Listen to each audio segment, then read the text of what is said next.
పెట్టేయి. దక్షిణామూర్తి యొక్క మూర్తిని చూస్తూ కూర్చోవడం నేర్చుకో. అదొక్కటి నేర్చుకో చాలు.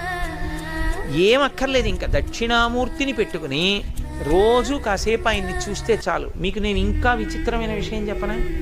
సంటి పిల్లలు కొంచెం కొంచెం పెరిగి పెద్దవాళ్ళు అవుతున్నప్పుడు ఇంట్లో అందమైన దక్షిణామూర్తి విగ్రహం ఉండి, విగ్రహం అంటే ఫోటో కనీసం ఉండి, పిల్లలు కాసేపు దాని వంక చూడడం అలవాటైతే మీరు చూడండి, నేను యథార్థం చెప్తున్న, పెద్దలు నిర్ణయం చేసింది.